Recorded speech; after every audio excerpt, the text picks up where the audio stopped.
and we are live for episode 28 of the Alt Natives After Hours podcast, brought to you by Axelrad Screen Printing and Wilkes-Barre and the TheVspot Bar in Scranton.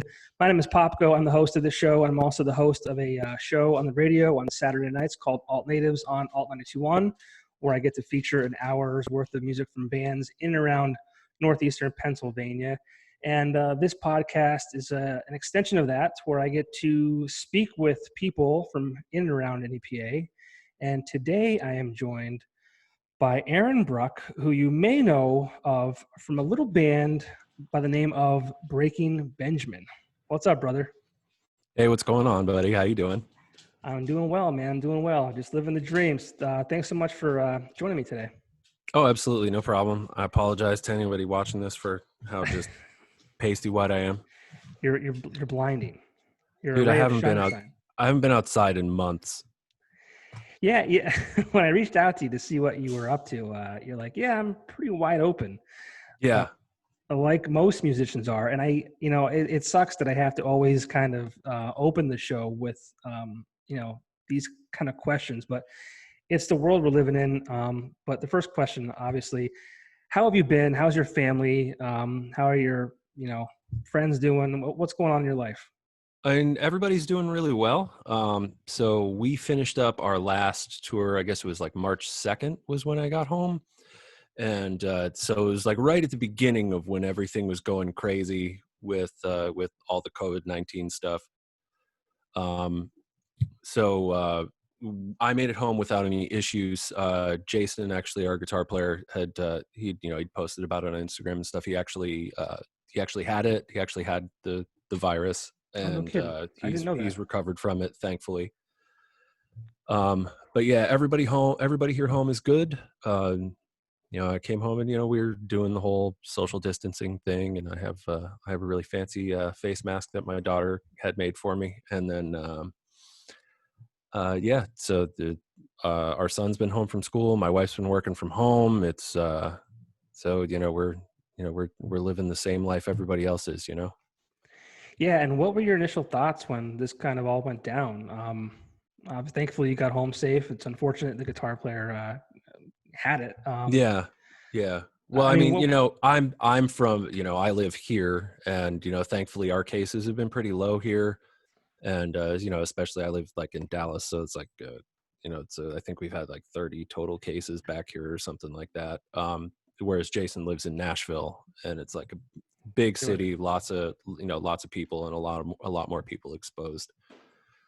But yeah, so the thing is, it was, it's really scary because what we do, it's like there are lots of people there every day, and we every day before the show we do like meet and greets and stuff like that, and there's so we're always constantly shaking people's hands and like saying hi.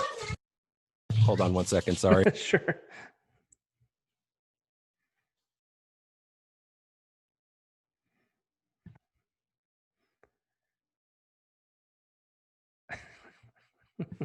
Good Lord. Oh my God. That's just, that's how it goes. So the whole family is in the house right now. I'm sure. And you never know what's going to happen from moment to moment. So that was just, dogs freaking out at each other because my youngest daughter just came out of her room. So the other dog had to come and say hi and fight with him. Of course. Yeah. So I apologize for that. No worries.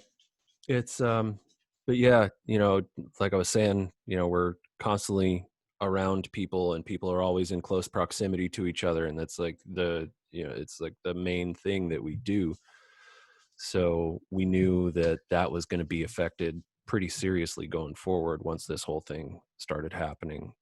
But I think that most of us like we didn't have any like real worries when we first came home, just because it was, we're all super cautious when it comes to, because if you're on the road and you get sick, it's, you don't get sick days as a musician. So if you're on the road and you get sick, like it's over for you for that show. And people like spend a lot of money to make that like their biggest thing in their life. So, so we want to make sure that every show that we do is like as good as it can be. So we're always on top of like washing our hands and hand sanitizer and stuff like that. So it wasn't really a big deal.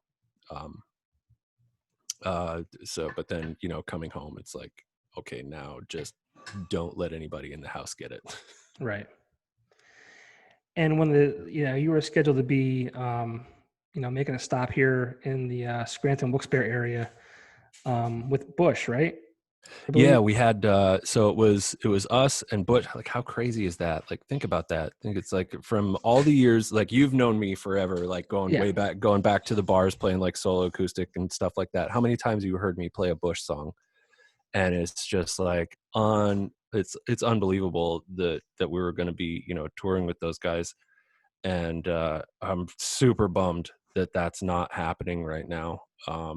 So, but then we also had Theory of a Dead Man on there, and Saint Sonia on there, and it was the Saint Sonia guys.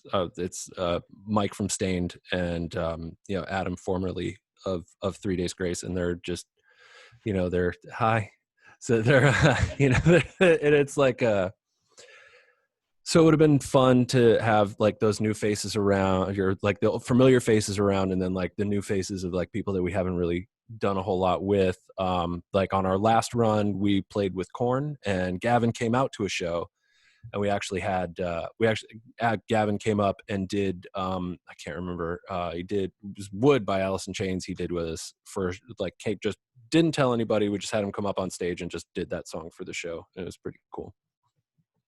Right. So yeah. So all of your dates this year have obviously been canceled. Yeah. So they came out and told us a couple weeks ago that the tour wasn't going to be able to happen, which we're all like super not happy about. Obviously, right? It's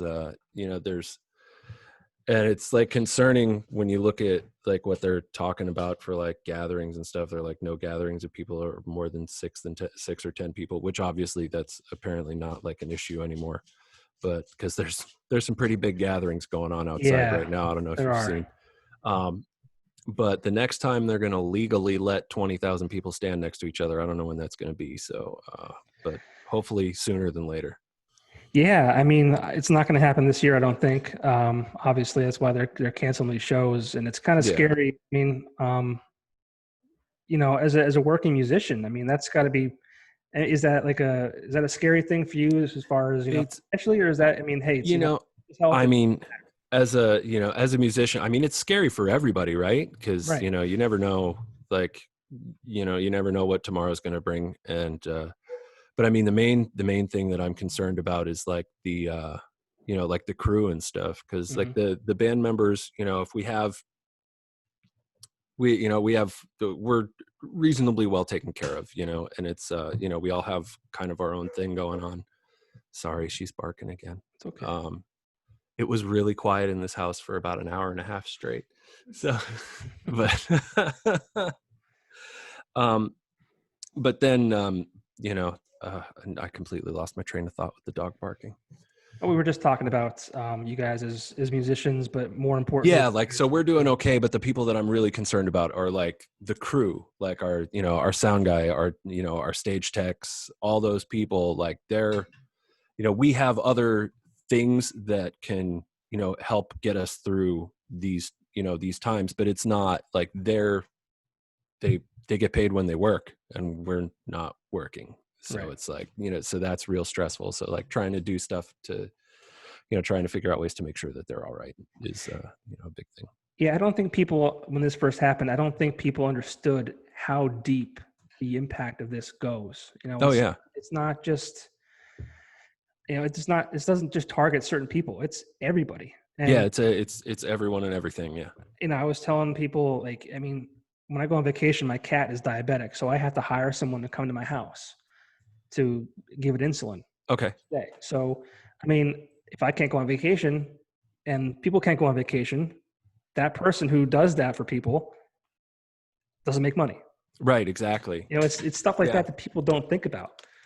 It goes so deep, and it's a scary situation. And obviously the state of the world kind of, what's going on now is different from COVID. Yeah. But I mean, it's not, but it's still not great. Tensions are high. Yeah. Tensions are high. Yeah. So it's like, yeah, I mean, when you take the fact that people have been stuck in their houses for 2 months and all stressed out, and then you throw this on top of it, it's not like, it's definitely a very intensely emotional time. And then it's also an election year too, which also which always has people at each other. And like, I've basically just completely been off of like Facebook. I try to keep myself as separated from social media right now as I can, just because it's stressful. It is, and I've debated like just getting off of it completely, because there's so many people, like people that are friends, people that are best friends, that I see on Facebook just arguing back and forth, and I think that they want the same thing. Oh yeah. They want peace, and they want the same thing, but it's just they're going like, there's so many different angles to all this, and I don't want to get into it because again, you could say something and someone could take it the wrong way, because that's what's going on. I think people are just taking things the wrong way. And I think people want the same thing. They don't want to see this happen ever again. And for those watching, we're obviously talking about George Floyd and the situation that's going on, and the protests and all that kind of stuff. And that's as far as I want to get into that. Yeah, of course. We want the same thing. I mean, but it's people are on just back and forth. I'm even in some group texts with friends, and it's just getting like bad. Yeah, it's just like, calm down. We've had, and again, so I live in a house with 3 adult women. So I have my wife and I have my 2 daughters that are both adult women, and they all definitely have their own opinions on life, and they will, so, and me and my wife as parents, we have raised our children, so that when they believe in something, they'll be willing to fight for it. Which was, a great idea until I have to argue with them, because they, so like there's even like our own like internal arguments in the house of like things going on in the whole thing. But yeah, so it's nuts. Yeah. So I want to go back a little bit in time here for those of you. I mean, I'm sure people know who you are and what you've done, but in case they don't, I've known you for, I don't know, 13, 14, 15 years, maybe longer. God, it's got to be longer than that. Probably. But I mean, you didn't wake up one day and just become part of Breaking Benjamin. I mean, you put your time in, you busted your ass. And yeah, definitely. And you've been in countless bands throughout NEPA and beyond. And tell us a little bit about, what it felt like to finally make it, from going from, playing solo shows to, let's say Liam's, when it was, 10 of us sitting there hanging out, having a great time. Those were good times. They were great times. They were the best times of my life. I mean, my favorite moments was, closing down the bar with you, and you go out in your Subaru and you play me tracks off of an upcoming Panacea record. Yeah. Panacea. Yeah, for sure. I'll never forget those moments. It's funny because Paul Young just posted like a thing about We the Broken the other day. He did. And I was like, man, like I remember like when that song came together. Like we put that song together, like, and we practiced in this garage, and it was a huge garage. So don't get me wrong, because it was the drummer Kevin's girlfriend's, like her parents' house, and they had like this huge spread and had this giant garage in the back, and they gave like one of the stalls of it to us, and it was pretty crazy. But yeah, it just like brought me back to like what a good time it was when we were like putting that song together, and how it was like, it was something that like was still in the vein of like what the band had done before, but it was definitely like branching out in a different direction too. So that was just you had that reggae vibe kind of. It was a cool song. Yeah. In that song too. Yep. I mean, when you guys wrote that, was there anything going on at that point that was kind of a reference to? Because obviously, for those of you who don't know, it's the song is called "We the Broken," and lyrically, it kind of reflects or acknowledges kind of what we're going through today. Yeah, I mean, if you look like at the previous stuff, like the 2 EPs before that, there were songs like Nuclear Horizon was on the album before that. There was like, and then even before that was like, Battle Cry and Day of Remembrance. Those were songs that were, definitely very like politically motivated songs. Right. So I think like as a songwriter, that was a place where Tim definitely wanted to, encourage people to have their voice be heard. That's great. But going from playing bars, playing clubs, lugging your own equipment, all that kind of stuff, to what did it feel like to finally make it? Like, how Yeah, did that feel? it's oh man, it was. I still can't even explain it. It's I try to keep myself focused on the stuff that's like real, and I try to remind myself all the time that like all the crazy nonsense that's going on, none of that is real, and it could all like be gone in 2 seconds. So try and just focus on remaining who you are, and sticking with what got you here, and just so it's like, but it's a whole different world. It's like, I have our me and Jason share a tech on stage left. His name's Cowboy, and Cowboy is one of the best things to ever happen to me in my life. Like this guy, because I've always changed my own strings, set up my own stuff, and like, and that goes with like not just like physically setting up like my amplifier and all that stuff, but like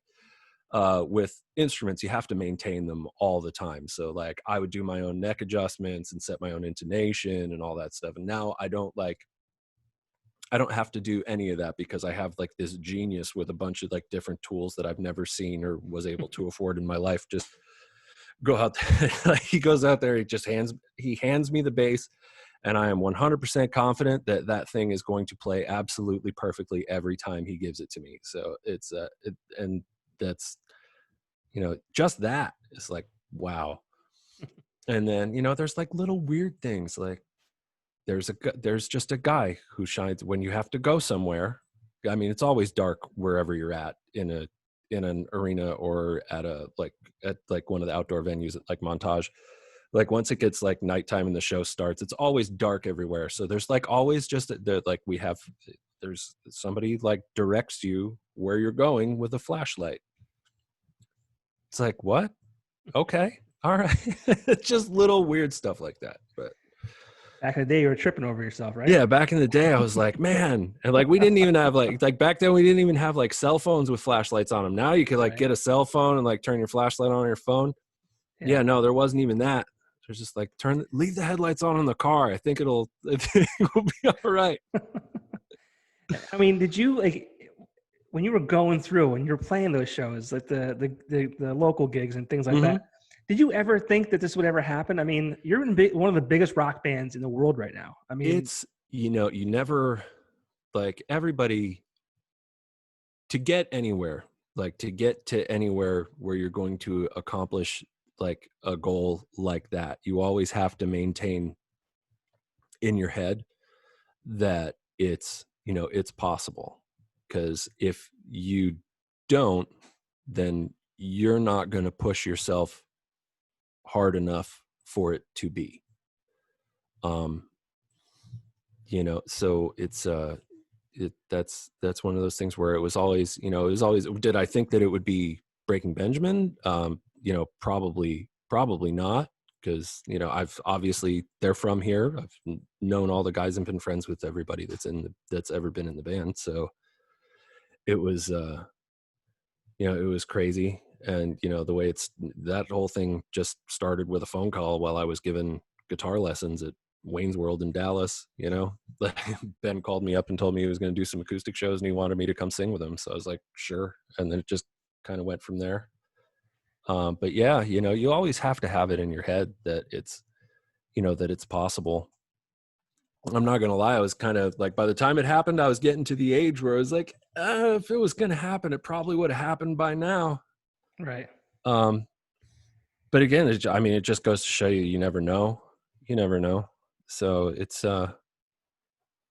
yeah, I just couldn't be more thankful that it did happen. And it's, I miss it like hell right now, obviously. I bet. I was thinking before, like, you've been stuck in the house for 3 months with your family. Where I'm sure you're very thankful for that, but I'm sure Yeah. Oh, dude, for you're sure. ready to get out of the house Because too. it's like, well, it's not just that I'm ready to get out of the house. It's like they're ready for me to go because Right. they're like conditioned at this point where they're like, okay, this time of the year, dad's not here. And now it's like, dad is still here. He should go somewhere. And it's not like that they, we don't love each other or that, but it's like, it's what it's how we're conditioned to be. And yeah, so it's a, it's definitely a contrast to how it usually is. Cause usually it's like, man, I wish I had more time at home. I wish I had more time at home. Right. And now, we got the time at home. We're here. And I appreciate every second of it, especially cause it's like I said, I have two older daughters now that are, one's almost done with college. The other one is out of college. But we also have a son, and our boy is 9. So when the girls were growing up, that was like when I was like grinding in the local scene and all that. So I was home with them every day. So with Aaron, I was, this is the only life that he's ever known. Like he didn't have any, he wasn't around for any like the days before that. So it's like, I miss a lot of stuff that was like dad stuff when I was with the girls, like when they were growing up. Cause like I was the dad on the field trips. I was the dad doing this and that, cause I was still I was playing in bars at night and my wife was working a day job. So like during the day was my time with the girls. And then, Kara come home from work and then she'd have the girls and then I'd go play wherever it was I was playing. And with Aaron, it's like the opposite of that. Cause it's like, I have to go and then Aaron goes to daycare and then Kara gets to do basically the single mom thing, Right. So I'm glad that that's not the case right now. And I'm cherishing every moment that I get with him, as he's getting older, cause you don't get that time back, which you're going to figure out real quick, buddy. Yeah, man. I mean, I've been very thankful and very fortunate. My son's almost 2.5 now, and I've been home with him for the past 3 months. My job has allowed most of the people in the company to work from home, which I'm thankful Yeah. for. But I mean, it's also been a real challenge, trying to balance meeting the expectations you still have to do for work and Right. making Yeah. sure he doesn't jump off the couch and break his neck. Mm-hmm. And because that's kind of what he's doing these days. He's just like, you got to keep an eye on him because he's, if he's quiet, you got to why is he so quiet? What's he getting into? Yep. Just last week, he drew all over the couch with a pen. Yeah, that sounds right. Yeah, thankfully that came out, but you never know. And I love spending time with him. I mean, he was prior to this, he was very much a mama's boy. He wanted mom to do everything for him. Yeah. So I've been able to kind of even if I wanted to help out, he was like, no, mom, Yeah, mom. Mm-hmm. And so now I've been able to kind of ease my way into like, daddy's here too. He can help out. Dad's the guy. Yeah, that's great. It's been, but I mean, week 7 or 8, man, mentally I was in a rough spot. It didn't last long, but it was just something I was never used to. I mean, yeah, I go to work every day and I come home and he goes to daycare and my wife works and all that kind of stuff. And it was an adjustment, I guess you could say. Yeah. Oh, for sure. Yeah. 100%. And it's, you're in a, and you're in a situation where, your wife is kind of like one of the, she's in an industry that's definitely considered like a frontline industry in Mm-hmm. the whole COVID thing. So like, that's horrifying in and of itself. And then, you couple that with all the social media craziness and all the other stuff. It's like, it's really easy because, and then you're stuck inside the house. So it's really easy for all that stuff to compound and just blow up on you where you're like, wow, what is going on? Yeah. It's not getting better. No, we've already discussed that as far as social media goes. It's not getting better.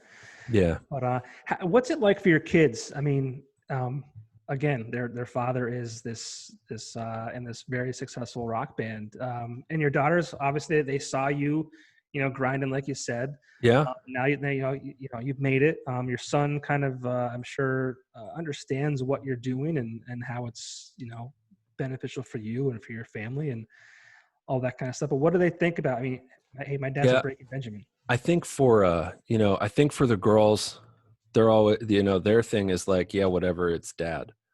Cause, they'll have people like when Allie was in college, we would, I'd go down to see her at school and like somebody had sent her a picture of a Snapchat that was like a picture of me that was like, oh my God, the bass player for Breaking Benjamin is down here at the university. And that'd get back to Allie and Allie'd be like, it's just my dad, like relax. And, so, and then that's happened to my younger daughter too. I mean, she goes to school local. So, but still it's like, she'll be like, is your dad in Breaking Benjamin? Like, yeah. Or I think I posted a picture of her, or we posted a picture together, and she got a message that was like, I saw a picture of you with the bass player from Breaking Benjamin. And she was like, yeah, that's my dad. So like they're real grounded about it because they've, they remember, life before that. Whereas for Aaron, he's the exact opposite. Aaron's in the band. He'll tell you, just all you got to do is ask him. He'll be like, yep, me and my dad are in a band. It's called Breaking Benjamin. Yep. That's great. He's like, sometimes Sean lets me come up and play the drums, which is not a lie. It's true. That little dude comes out and rocks out on stage whenever he can. Photos. It's great. So, but it's also like put, it's put it in his head that he can absolutely do whatever it is that he wants to do in life. And he just wants the whole world to know who he is, which is horrifying as a parent. It's like, just stop. Like he wants a Twitch account and he has a YouTube page and he wants to do this and he wants to do that. And it's like, buddy, you're 9. Just chill out. You don't understand you don't understand how scary and awful the internet is yet. Just like, cause he's 9 years old. He's got the best intentions in the world. So it's like, it's like, buddy, you don't know how bad it is out there. And that's just be a kid. That's gotta be scary as a parent. And I'm far out from that right now. But that day will come, and I'm sure when he's 9, it's gonna be a lot different than what you're dealing with right now. Well, no, I mean, and you're not even that far out now. I mean, he's 2.5, so he probably has an iPad by now, or some kind of. We've been very good. Okay. About he doesn't use our phones. He doesn't use an iPad. The only time he uses an iPad would be in the car for a long drive. Even during dinner, when we were out at restaurants, we didn't bring it along. So, I mean, I'm sure that's going to change. Yeah. Maybe, we just do a good job of not. Well, no, that's good. That's good. I mean, with Aaron, we used his iPad at a young age because we like put a bunch of apps on there that like, I mean, it basically made it so that he was already reading on almost a second grade level by the time he went to kindergarten. Absolutely. But the downside of that is that there's also YouTube Kids on there, and it's like, get off of there. Yeah. Yeah. He went through this phase where he listened to, like when he was really little, he went through this phase where he listened to Gangnam Style by Psy, like all day, every day for like 6 weeks straight. And it's like, nice. No, this ain't it, dude. Chill out. We did used to give him our phone to watch Baby Shark. Just to change his diaper because, initially that was a nightmare to do, but that would keep him calm. Mm-hmm. But thankfully he didn't get attached to it. But yeah, man, it's gotta be scary as a parent. You're a parent of post-college, college and a 9-year-old. It's a scary world from what we grew up in. Yeah. Yeah, it's totally different. I don't even know how to try and like, it's like, I don't know if I have the brain capacity to try and learn what is available to you.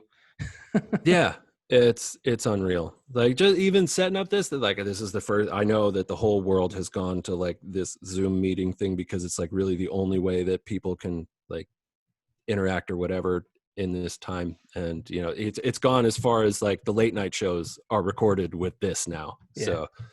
So, So yeah, thankfully I had my daughter here, and I was like, "Hey, how do I do this?" So Teach your father yeah, technology. yeah, come over here and program the remote. Oh man, yeah, I haven't seen you. I mean, we're kind of Yeah, seeing each other now, but I haven't seen you since was last no, July. yeah, it was when I did the other show with you. Yeah, That was the last NAPC time we saw with each Rich other in Howells. person. Yeah. Yeah. Are you still getting jacked? Are you still thin? Are you still?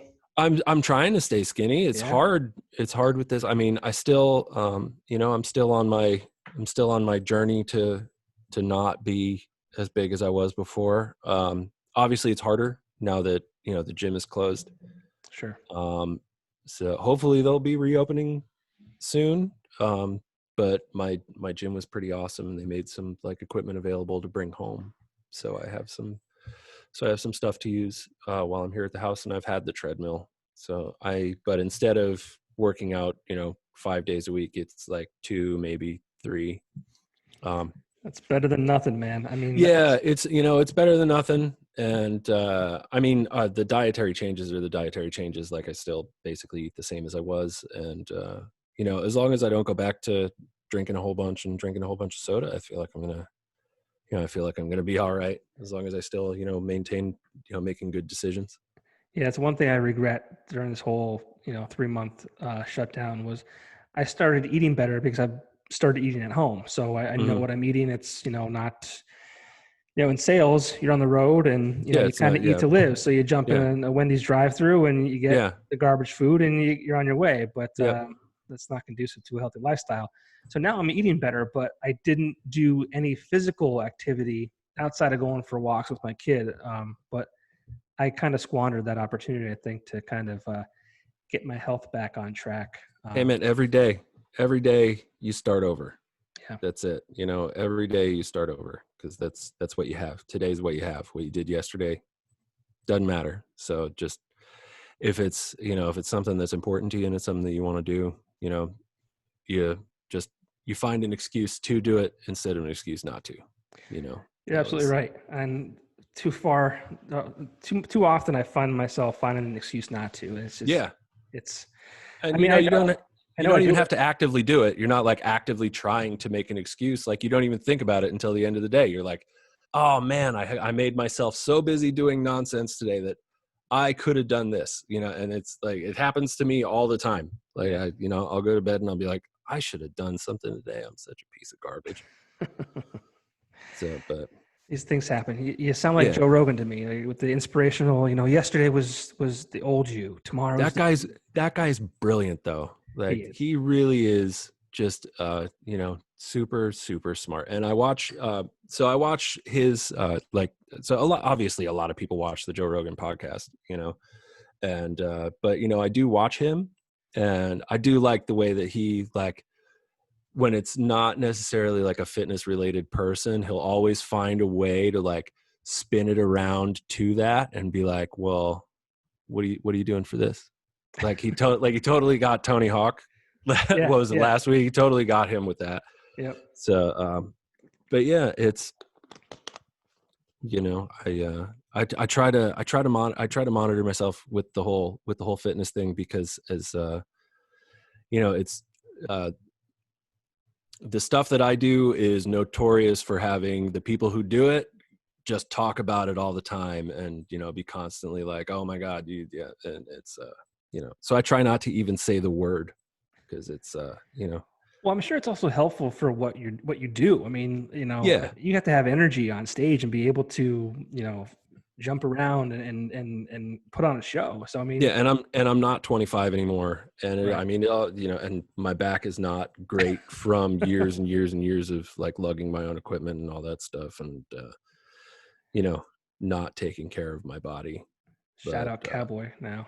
dude, Cowboy's the best. Well, Cowboy doesn't have to lift anything either. Okay, Cowboy just has to set it up. That's shout out every single local crew that has to unload our trucks. Bless your heart, Yeah, forklift operator. So, they're back to work sooner than later, right? yeah, that's a whole nother Yep. crew of people that's stuck. So, but there, I mean, most of those, like at least at the level that we're at, like when you get to like arenas and stuff like that, like all those people are unionized. So hopefully they're, Right. hopefully they're not worrying too much about getting paid, and they're, being able to be taken care of. And, thankfully one of the things that they did do was they made it possible for the people who have, who have gig jobs, like, crew members and stuff like that, like people in the gig economy, all the way down to, Uber drivers and whatnot. Like they're going to be, they're at least getting something to help them get through like where we're at right now. So that's Right. good. And a lot of bands these days have been doing, recording stuff from their homes and piecing it together and putting it online. Is that something you guys have considered doing, or? We all kind of have always like, so we all, when it comes to writing, we sort of work individually and then kind of send each other ideas and stuff. And right now everything is just kind of so crazy that we haven't really, we just haven't really sent stuff to each other than like text messages of, dude, this is nuts. Like we're just, we're basically like full grown children. So we just send dumb text messages to each other all the time. But yeah, I'm sure that we're obviously there'll be more music. There'll always be more music. So, and I know, Keith's always working on solo stuff. Jason's been trying to get the new Love and Death album finished for like 4 years. So hopefully that comes out soon. And then, Ben, Ben's just, it's a pretty, with anytime that there's an illness involved, we're always going to be super cautious with anything just because of, Ben's medical history and stuff. Sure. So, which is, that's well documented. I don't need to go into any of that, but Absolutely. Like, so we're just kind of, he's probably hanging out playing video games, right? Yeah. He's sitting in his house playing VR, having a great time, being okay. And that's where we need him to be right now. Yeah. And, honestly, it's unfortunate circumstances, obviously, but you guys taking some time off probably isn't the worst thing in the world. You guys are on the road a lot, and whether people believe it or not, that takes a toll on. It sure does. Mentally, it sure does. Physically, and it's not a bad thing for you guys to take a little bit of a break. Yeah, like I'll even like, I'll just be driving somewhere in the car and I'll like sing in the car and be like, wow, voice feels good today. It's nice and rested up. So heaven forbid I had to scream right now. That's the downside, is like if I have to do any, like all, because I do the screaming parts, and like when we go back to it, my voice is going to be like so pretty and happy and healed. And then I'm going to go to do like an angel. I'm going to go to do that first scream, and it's not going to come out. And I'm basically going to have to I'm going to have to sing myself almost hoarse. And then like I'll be like, my voice will be like real tired and sore the next day. And then the day after that, everything will be fine. It'll just be like, oh, hey, there it is. Okay. Yeah. So typically in the past years with Breaking Benjamin, there wasn't really a backing vocalist, so to speak, but you've kind of filled that, in this new rendition of Breaking Benjamin. Is that just because you can sing, or is that something that you really wanted to make it a point to be? I think that Ben is always, I think that Ben's always wanted other people to sing. And when he put this version of the band together, he had both Keith and I in mind for the specific purpose of us singing. And like from the start, he's always been like, yep. So I want you to do this. I want you guys to do this. We're going to figure out how to split this up. And he's like, I don't care who's singing a main part, who's singing a harmony part. He's like, doesn't matter. Everybody, if you sing in the band, you're the singer for the band. So he's like, every part is equally important, and I don't care who's singing what. We're going to, so we went through and figured out, we spend a lot of time working on harmonizing and making sure everything is, as close as we can get it to the album. Because obviously me and Keith aren't Ben, so we're not going to sound exactly like him.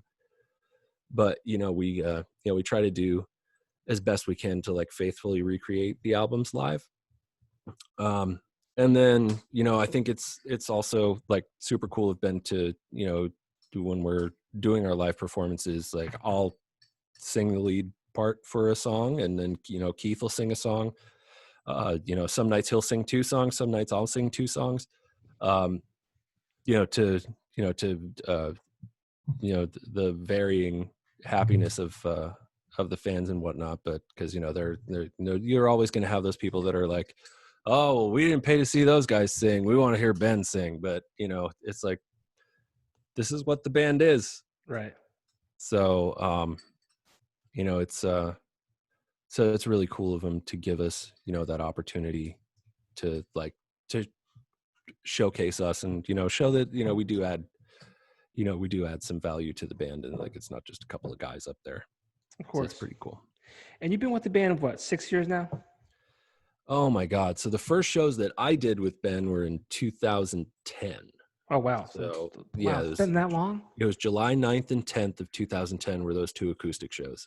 Wow. So yeah, that was right before the band went into the 5-year hiatus. So okay, it was which is it was like to have all that time pass, and I was like, okay, well, this was fun, this is going to be pretty cool, and Ben was, at the time Ben was like, yeah, I think we should do some more of this acoustic stuff, and I was like, yeah, sure, let's do that, I'm down 100%, just let me know. So I'll sit here and hold my breath for 5 years. That'd be fine. But yeah, so but yeah, so I guess technically the band came back in 2014 was when we did the first shows together. I think that was September 2014 when we did the Voodoo shows. Okay. And then yes, it was. I was there for that. It was actually Gators Pub. Gators Pub. That was it. For a week. Yeah, it was it was 2 days. We played 2 days in a row. Man, what an idea that was. So I'll give you an inside story on that. And for people who don't know the area or anything like that, so the band got its start at this bar. When we played there, it was called Gators Pub, but originally it was called the Voodoo Lounge, and it was and Breaking Benjamin used to play there every Thursday to 5 people or whatever, and everybody in the valley is one of those 5 people apparently. But it's but we all know who we really are. And I was not there. I was not even yet. It was nuts. Yeah, it was nuts. So when this version of the band came back, I'm friends with the guy who owned the building at the time. I think he still owns it now, but it was so I was like, well, let's we locked ourselves in this law office in New Jersey for 8 or 9 weeks, and we rehearsed all day every day for 8 or 9 weeks. It was basically band boot camp, and which was a cool it was, at the time, it was man, what are we doing? But it was also it made us the band that we are. It made it so that we came out of that we came out of that a very well-tuned machine where everything was very purposefully done.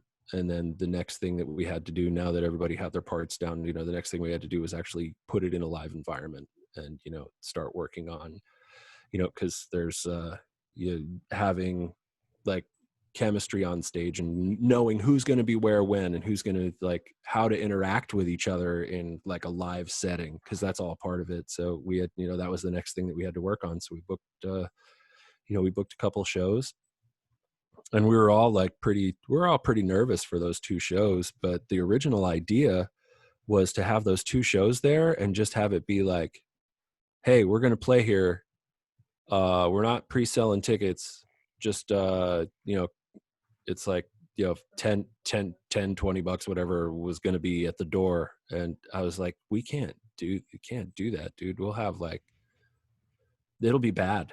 Yeah. It'll be real bad. I don't think so. We ended up selling, I think it was 700 tickets per show. And then we had to go through a whole bunch of stuff with insurance wise and all kinds of stuff there. So it was but we got the shows to happen, and it was incredible to go back into that room and get to do those shows for like people here. We had somebody fly from Brazil for those shows too. Like I heard about that. Yeah. it was crazy, Yeah. absolutely crazy. But yeah, so yeah, going back to those was awesome. So I know you guys like to give back. And when I say give back, I know you visit some children's hospitals and things like that. Yeah. I mean, I can only assume, and if I'm wrong, I apologize, but I can only assume that's probably one of the most rewarding parts of being in this band. So we have a partnership with St. Jude Children's Research Hospital, and that is, you know, outside of my family, I'd say, you know, the partnership with St. Jude is like absolutely one of the proudest things of like one of the proudest achievements of my life, because the stuff that they do there, and it's, you know, if you ever get the chance to go to that hospital, what they do there is amazing. It's absolutely amazing. And I mean, there's a whole bunch of like video stuff of like us doing our live performances for the patients there. And, you know, it's, you know, the things that they're able to do are, you know, and what they do for those kids' mindsets and what they do to relieve the burden from the parents so that they can, like, because when, you know, I can't imagine first off what it would be like to have one of my kids be in that situation. But, you know, from what I would imagine of it, I would guess that I would be terrified. I would feel completely helpless. And, you know, knowing that there's a place out there that I can't, like, if you had to worry about travel and money and where to stay and like, how am I going to pay for this? And like it's already overwhelming as it is. And what they do to remove all of those other like external factors is, you know, it's amazing. Like they're saving lives just doing that. Like they're, you know, cause you're taken care of. You don't have to worry about it. It's like your child is going to get cared for. They're going to cover the costs. They're going to make sure you have somewhere to stay. They're going to make sure that you have food. Like the only thing you have to do is be there for your child. And that's, you know, and that's how it should be. Yeah. And the way the hospital is set up, it's set up like to cater to those children and try to make them feel as normal as they can. Because when you're in that situation, like, again, I personally didn't experience anything like that. So I can't say 100% for a fact, but if I was in that situation, I would want things to be like as normal as they could be. So they go, you know, so they'll have like even the counters, you know, like when you check in there, the counters are set lower so that the kids can see over the counters, so that they can see the faces of all the people that are there. There's no wheelchairs. They pull all the kids around in little red wagons. So it's, you know, so that's another like little thing just to like give some comfort to those kids, which, you know, and I could go on and on and on forever about it. It's an incredible organization with amazing people. Yeah. I'm so thankful there's organizations like that. 'Cause I can't imagine what that must be like. And, you know, if they have people who help in that way is just a phenomenal thing. And, you know, I see you guys do that almost every year, and that always brings a smile to my face. So thank you guys for also doing what you can to. Oh, absolutely. And I should also, you know, I should also throw a shout out to Shriners Children's Hospitals, because they do a bunch of great work too. And like whenever we do a tour, like so we sell our CDs at shows, and people don't buy CDs anymore really, but we sell them at the shows. And all of the proceeds from the CDs that we sell at the shows is split like between the Shriners Children's Hospitals and St. Jude. So very cool. So yeah, both incredible organizations doing great things. Yeah. So thank you if anyone's watching. Just But yeah, it's kind of a bummer no one buys CDs anymore. It shocks me that people are buying vinyl now. I think vinyl outsold CDs for the first time in 30 years recently, but I think it's silly. You know, in honesty, I don't like I was one of the people who was like, I just want to transition. So I am, I hoard stuff real bad. So do Like I. and it's awful. So when I saw the ability to just not have any physical media at all, I was like, yeah, let's do that. Cause that will mean that I'm not going to step on a CD. I don't know if you've ever stepped on a CD jewel case. It doesn't feel good with no No. shoes on. That doesn't feel great. And I don't have to worry about the CD getting all like thin and worn out and stuff. I don't have to worry about accidentally leaving a CD on the seat where it gets burned and stuff. You ever Right. have that happen? You Yeah. left the Yeah. CD on the seat, sunlight hits the CD and like burns it, and then it doesn't work anymore. Right.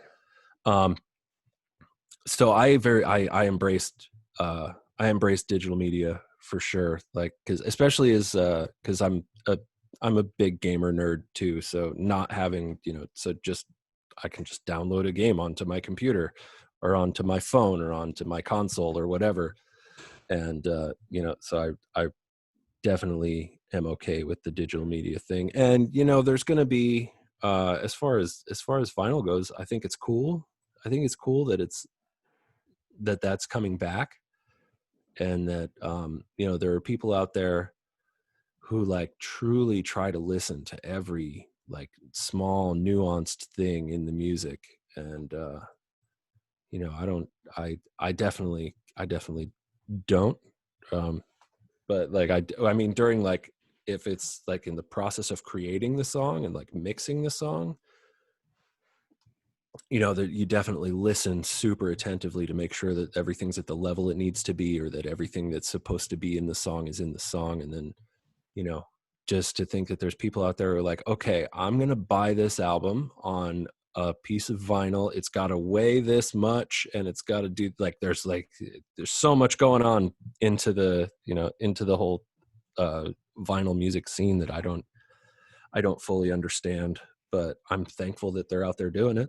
Yeah, I mean, I'm not knocking people for buying it. No. I think it's cool that people are buying a physical piece of the music, Yeah. whether it's vinyl or CD. I just don't, if I have a choice, because even I mean, I think it's neat. I think the artwork is neat, and it's this big bulky thing.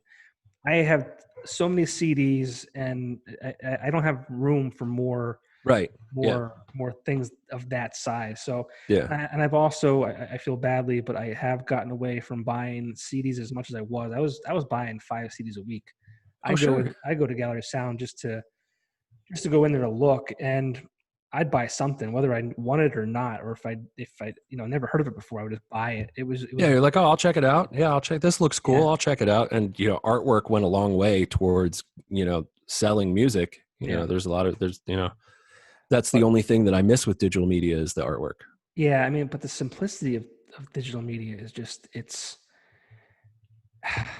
just that. It's simple. Yeah, It's easy. yeah. It's really easy, and it's crazy how they like the algorithms and like predictive things that they use to try and match you with music that you would like based off of what you've listened to previously. That part. I remember when we did we were doing press for the Dark Before Dawn tour, and we got to go get a tour of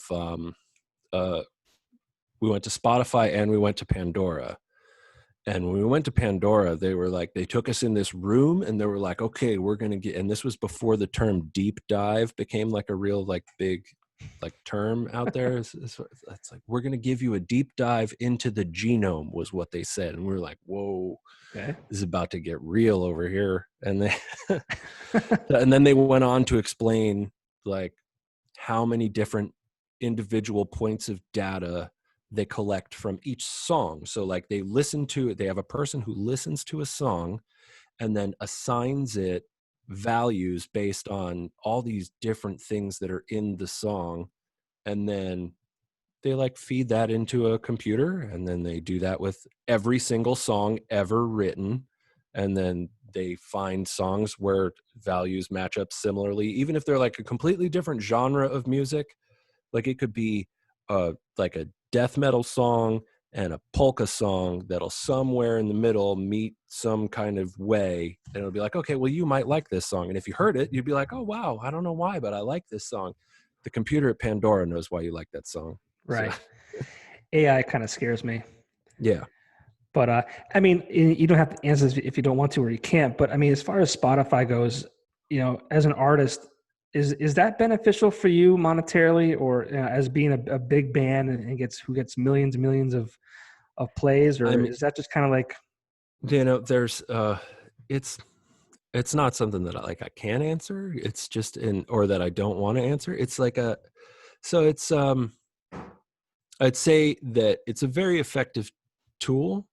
And I think that in this day and age, most musicians know and have come to accept. I apologize for the dog again. okay, Most musicians know and have come to accept that you're just not going to make that much money on your music. right, The industry is turned into where everybody's basically just glorified t-shirt salesmen at this point. right, But it's it is a tool where it's an avenue where you can still make something. right, So, and I'm very much of the opinion that something is better than nothing. Could those numbers be better? Of course they could. But we live in a generation, we live in a time where this entire generation of people have grown up in a world where music is free. right. So, and it's like, but there's, so that's the tipping point where, where Apple and Spotify were able to actually get people to sign up for a subscription service, where they made it possible for people to get revenue off of that music is I think that's great, because before that you had like Napster and LimeWire where people just like ripping the music and stealing it. Not that those kind of things don't still exist, because they 100% do. There's still people out there, stealing music and stealing any kind of intellectual property. Like there's, if you're looking for it and you don't want to pay for it, there's a good chance if you look hard enough, you're going to find it, Right. From, anything from music to like a pay-per-view UFC fight. Like Yeah, you're going to movies, find them. everything. Yep. Yeah. So, the fact that Spotify at least makes it possible for you to make something out of it is, Right. is a good thing. But obviously, there could be, it could be more beneficial Yeah. for the musician. Yeah, I was just curious. I get into some arguments with friends, where they use Spotify, and I'm guilty of it. I use Spotify, I use Apple Music, I use Amazon Music. I do my best. Yeah, Like I have all of them. Yeah, I mean, I've gone out and bought CDs. I bought the Breaking Ben CD. I bought the Menzingers. I bought Third Eye Blind, their new one from last year. Like I still buy the CDs. Yeah. And I don't know if it's because I feel like loyal over the past like 20 years or what it might be. Or obviously there's guys like you that I want to support the best I can. I appreciate but that. They're still in the cases, even wrapped with the price tag still on it because you're just you're listening to it digitally. Yeah, and my car doesn't have a CD player in it now. Well, it's like I think with with both Ember and Dark Before Dawn, like if you bought the vinyl copy, we gave you a code for the digital version of it on Right. Apple Music, so you would already have it digitally. Yep. But yeah, I'm an Apple Music subscriber. I'm a Spotify Premium subscriber. I have Amazon Prime. So they get you. So I'm trying to figure out ways to cut some things out of my life that I don't need. But Spotify, you get Hulu for free through Spotify, so I can't get rid of that. Right. Apple Music, and then also Spotify. Joe Rogan's moving to Spotify exclusively at the end of the year, so I can't get rid of that. I'll tell you who Spotify's paying. That's who they're paying right there. That's money. Yeah, that's a lot. God, to get Joe Rogan exclusively on Spotify. So does that mean he's going to be not on YouTube too? So I guess from what I understand, from what I've read, some of the short clips will still live on YouTube, but he's moving the podcast and the video to Spotify. Congratulations, Joe Rogan. Yeah, before that was announced, I didn't even know that Spotify was going to have a video component to it, but here we are. I guess. Oh, there you go. Yeah, well, what better way to launch it? That's big. That's big deal. I'm sure he wouldn't say it like you know, I'm because he's like humble enough that he'd never say it like that. But that's, I mean, that's basically, you know, that's basically Sirius Radio locking up Howard Stern for like Yep. however long and pulling him off of terrestrial radio. That's a big deal. Good for him. Yeah, you know, you said humble, and I mean, I don't know the guy. I like to think that I do from, you know, listening to hours of him talk. But Right. one thing he said that someone was you know doing a report on him and asking him about the whole thing, and he just like, you know, what's it like to make that kind of money? Is like, it doesn't feel right, especially in this time now when people are losing their jobs. Like, he just, so like for him to just be like, kind of feel scummy about it, like. Yeah. Oh, for sure. As that was a neat thing to kind of like, you know, hear. Like, obviously it's good for him. I mean, I'm not going to make, you know, I'm not going to be mad at anybody for making money, especially when No. they deserve it. But for him Yeah, to no. feel kind of like guilty, like, that says a lot about somebody. So, you know, Yeah. Oh, for kudos sure. to him. But I mean, yeah. Again, I don't know the guy either. Otherwise, you would. well, yeah, well, that's what I'm saying. Yeah, I'll hold you to that. Last time we talked, you said Yeah. you were gonna. Like if I'm going to meet, if I ever meet or talk to Joe Rogan, I'm going to make sure that he knows who John Popko is. Yeah, at That's least it. just call me and just That's have him it. like say Yeah. hello, or whatever you want to do. Yeah. I don't care. For sure. But My God. I was gonna say too, yeah, I have Apple Music because I like Zane Lowe, who's a DJ on Apple Music, and then Okay, I have Amazon because it's, you know, it's simple to just say, hey, Alexa, play whatever and whatever. Yeah, for sure. And I have, you know, yeah, 100%. So, and then, you know, yeah, there's a million subscriptions out there. Like if you get down and look at like all the stuff that you're like, all the people that you're giving $7 to $12 a month is unbelievable. And it adds up. It's like, that's a car payment. Adds up. But dude, I feel like I've taken up enough of your time. Oh, you're good.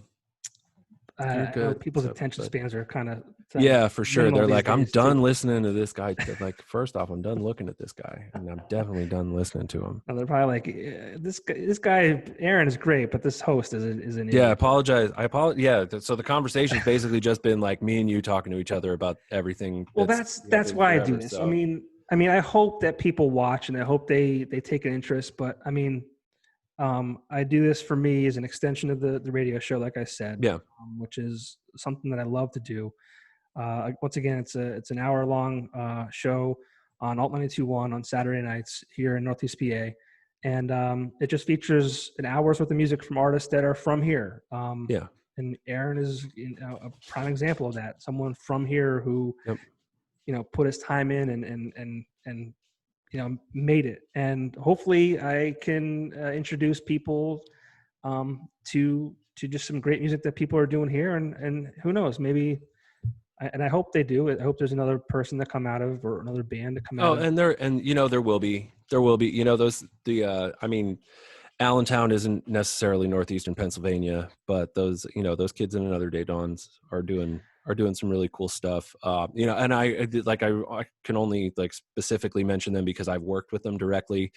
Like their EP that's out and the songs that they have coming out on the radio. I played bass on those songs. And I meant to ask you about that because that's a great band. It really is. So yeah, they're, you know, super cool. What great kids. They have super level heads. They are, you know, they're moving themselves in, you know, the right direction. They don't have any like, you know, they don't have any like delusions about like the world that they're getting into. And, you know, I think that band's going to go far because they have a very talented singer. They've, you know, and their songs are cool and the riffs everything's cool. So it's, you know, I heard the song that are releasing next week. Forget Me Not. Yeah. Forget Me Not. Yeah. Yeah. What that John Phillips, sent me that song yesterday, the day before. And, I feel I called him back and I said, this song might be their best song yet. I mean, it's great, right? I really liked all the other stuff, Taste of Heaven and Psycho, and they were both great tunes, and their EP is great too. But I felt like this song, I don't know what it was about it, but this kind of just hit me. I'm like, wow, this dude, it hits too. Like the song hits, it does. It's really cool. I remember being in the studio, and like, you know, we're just sitting there, and I'm listening to the song, and I'm looking at these young kids that this song came from, and I was like, man, why didn't I write that when I was in my early 20s? Right? So it's like just such cool stuff. And it was really fun to play on and fun to be a part of. And, and John, don't mess it up. Yeah. And what a cool thing for you to do too, like just like kind of be a mentor and kind of help these kids along, because I mean, there's a lot of value in that. And anytime I can share my experience or depending on what the instance is, my lack of experience, whichever, whatever, there's if I value in can, that too. like there might not be places, I might not be able to always tell you what to do, but in those instances, I can probably tell you what not to do. So I feel like that's as important. Well, dude, I really appreciate how you haven't forgotten where you came from. That's one thing I love about you. And you wouldn't be here talking to me if you didn't forget that. So I do. Oh, dude, no, I appreciate you texting me. I was like, hell yeah, I'll do that. Let's go. Let's go. Great seeing you. Yeah, it's great to see you too. I'm bummed. The only thing that we didn't talk about yet that I wanted to talk about, I'm bummed that that the benefit show didn't happen. Yeah, we can talk about it. I mean, I don't have anywhere to go. I'm definitely sad about that. I was really excited for one, Panacea to be back together for one night. And then you kind of took initiative and said, I'll do the vocals. Yeah, that was I got a text message from someone other than Paul that was like, because after Panacea got announced, AJ Jump, he reached out to me and was telling me about the concert. And I'm like, 100%, I'll be there. I'll support it in any way that I can. If you want me to. So real quick to set up. There was an event scheduled for April called Banding Together for Brett. It was a benefit for Brett Alexander, who was a well-known musician in the area, well-known producer. He had a kidney transplant. Things went well. He's on the road to recovery. Things are, I think he actually played tonight for a Mohegan Sun and Carl Hall thing online, but he's doing well. So, but the idea was to kind of give back to a guy who's given his time throughout. Yeah. And as a professional musician, when you have that kind of, surgery, obviously there's downtime involved, and, right. He's still got a family, he's still got stuff that he has to take care of. So it was basically our local music scene coming together to try and do what we could to help, a person who basically guided, this area musically for years. If you wanted your EP done right, you went to Brett and Paul at Saturation Acres. You went and they did it. The Badleys were like the band that everybody was aspiring to get to where they were, before Breaking Benjamin was a thing. And then and he's just such a great down to earth person who's so just genuinely helpful. And when he was in a time of need, it was it was an immediate no-brainer for every musician in the area who knew him to be like, okay, let's do what we got to do. Right. So sorry to cut you off. I just want to kind of no, go ahead. Set that up as far as so people knew what we were talking about. But absolutely. See, that's why you're hosting. you think of these things. I try. Yeah, but I was like, so Panacea was on the bill, and AJ called me and he was like, hey man, Panacea is going to be doing this. I said, of course, I'll go and do whatever I can.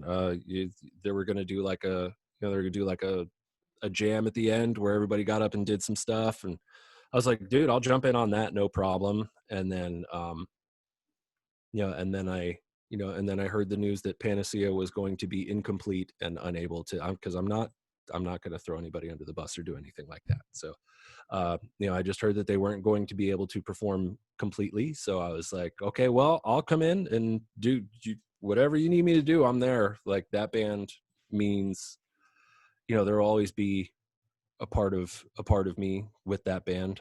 And that band will always mean a lot to me. That was the band that I thought was going to be, if there was ever a moment in my musical career where I was like, this is going to be the one. Yeah. We have something great and we're going to do something. I thought that was the band that I thought. When you guys put out that song Additive, that song, my nipples still get hard to this day. Listening to that song. Produced by Brett Alexander. So, So there you go. yeah, There you go. so just really cool. And yeah, and like did some cool stuff on there. You know, there's like, you know, crossing over, having the violin stuff crossed over into like the rock music was like not a big thing yet. And it was, you know, so there were a lot of really cool things with that band, and the opportunity to go up and do those songs again. Like there were that, you know, the band does still have a lot of active fans in the area, and that would have been a cool thing to be able to do, to go up and, you know, play with those guys and do that. But unfortunately, everything is canceled. Yep, everything else canceled. Tool got canceled today. Bummer. Yeah, and it's, you know, people are I think that it's important for people to know that well, the band would probably make the decision to cancel ultimately.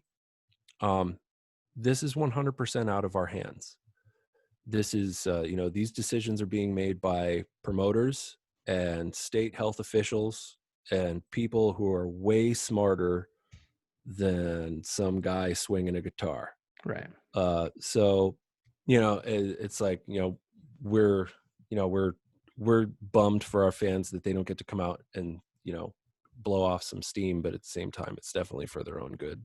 Yeah. And it's for everybody's own good. And we're going to get, you know, the cool thing is, once we can have shows again and we can go and do stuff, buckle up, people, because these are going to be some shows. Like, you know, you guys have steam to blow off. So do we. You know, we got like a whole year's worth of energy pent up that, like, that first show, like, we're probably going to make some mistakes. Like, it's not going to be the cleanest show ever performed, but no one's going to care. People are going to remember. Like, it's going to be a pretty awesome thing. Cause like we came, when the band came back, the band was coming out of a 5-year hiatus, and people thought, you know, there'd never be any more Breaking Benjamin. You know, they'd never have Ben again. They'd never get to see that. There was like a generation of fans who were coming up that, you know, just started listening to Breaking Benjamin, who had never had the opportunity to see them. So when the band first came back, it was like this crazy wave. And I think that when live music is coming back, I always thought that it was cool that we got to experience that. And I wish that like other bands would get to experience that. And it's like, you know, kind of bring you back to the feeling of like how it felt like when you first made it, and like you first started like playing these huge shows with like these, like this electric atmosphere. And you know, bands are going to get that back again. Like, they're going to have that feeling again.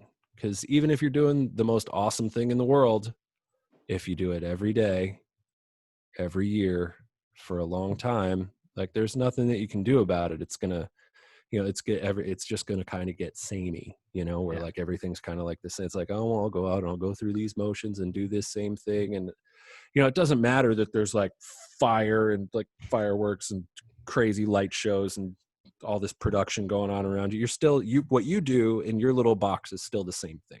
Right. So it's like, but it's going to be cool because everything's going to be like, oh, wow. Yeah. I remember that. Oh yeah. And it's just going to be nuts.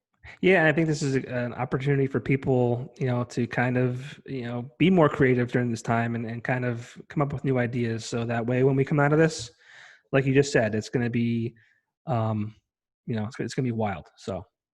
Yeah, I got to work on writing some stuff. I'm probably gonna, I keep telling myself that I'm gonna like stream video games on Twitch and like do all kinds of like try to be more interactive and all that stuff. And I just, that's like, and then at the end of the day, I'm like, hey, wait, I forgot to do that today. So that's So that's what I say about working out. Exactly. So, you know, we've come full circle on the conversation. So now I can let you go spend time with your wife.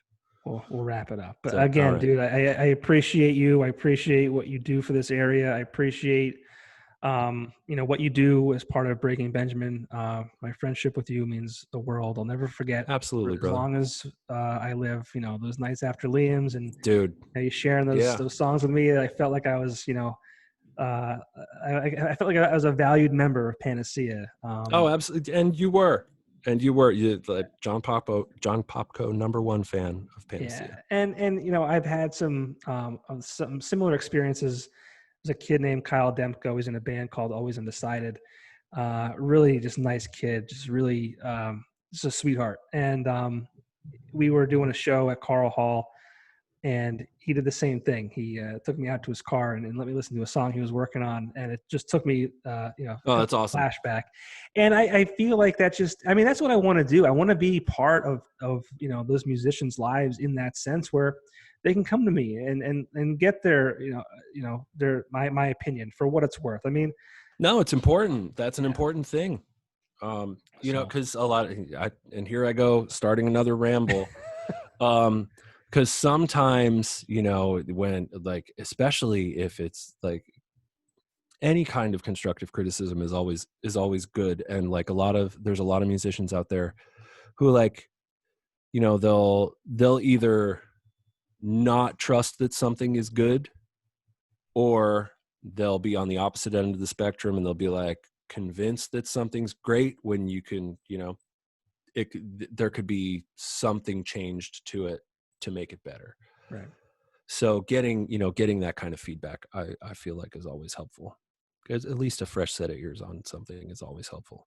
Yeah, I mean, I'm no musician by any means, but I hope that I have an ear for at least what sounds good. Yeah, so. I think you've never turned me on to anything terrible, so I'll take that for what it's worth. All right, good. Well, it's a win. And on that note, we'll wrap things up. All right. Again, thank you for your time. Of course, buddy. Thank you to my sponsors, Axelrad Screen Printing and the_Vspot. And Thanks, Dave. hopefully I will see you in person sooner than later. Yeah, let's make it happen. Tell the wife and the boy that we all love them. And we'll see you later, brother. Same. Please tell everyone I said hi. Of course. All right. I'll see you later, brother. All right, bye.